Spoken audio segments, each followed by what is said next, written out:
Hi. మీరేంటంటే ఎంత అందంగా ఉన్నారు.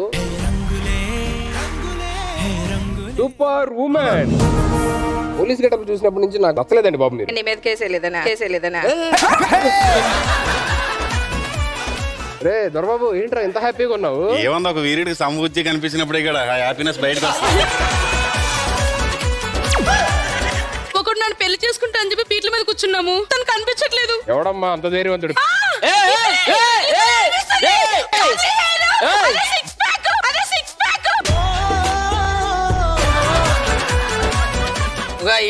లేదు. ఏ లైట్స్ ఆఫ్ నేనే.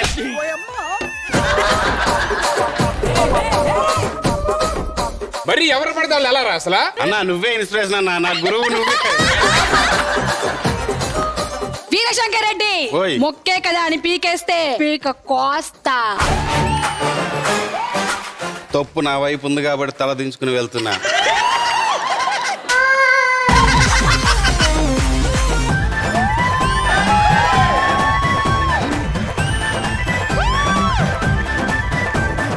రౌండ్ నీకు ఇచ్చేస్తాను, తీసేసుకో. నాకు ఫ్రీగా అవసరం లేదు. రౌండ్ వేయాలో తీసుకోవాలా? ఏదో తేడాగా ఉందేంటి? వణుకొస్తుంది నాకు. అత్తుకోనా అయిందా? బాగా అయిందా? ఈ బొక్క ఎక్కడ ఉందో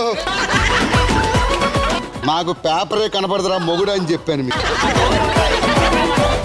నేను చూస్తుంటే ఫీలింగ్స్ వస్తున్నాయి సార్. ఏదో ఒకటి చేయి. ఒకసారి వద్దులే. ఏంట్రా తమ వచ్చి చూసినప్పుడు అప్పుడప్పుడు నాకు హ్యాపీ.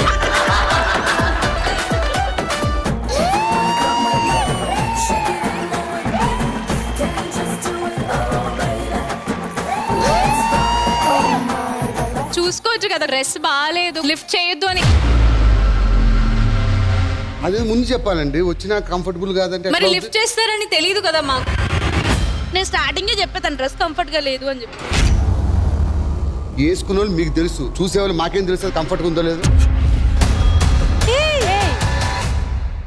నేను 10th స్టాండర్డ్ లో ఉన్నప్పుడు ఒక అబ్బాయి ప్రపోజ్ చేశాడు. BBM ఫస్ట్ ఇయర్ జాయిన్ అయినప్పుడు ఒక కాల్ వచ్చింది, అబ్బాయి చచ్చిపోయాడు, ఇంటికి చూడ్డానికి రమ్మని.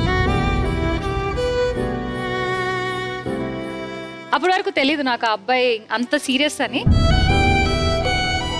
నేను ప్రేమించిన ప్రతి ఒక్కటి చిన్నప్పటి నుంచి మదర్, ఈ ఫీల్డ్కి వచ్చిన తర్వాత ఫాదర్, అదొకటే బాగా ఫీల్ అవుతా.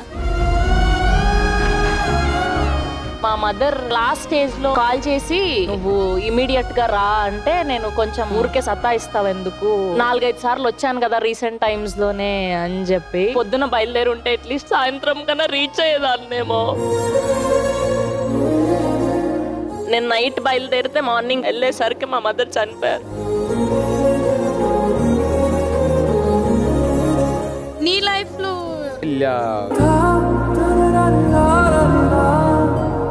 ఫ్యామిలీ స్టార్స్ ప్రతి ఆదివారం రాత్రి 7:30 నిమిషాలకు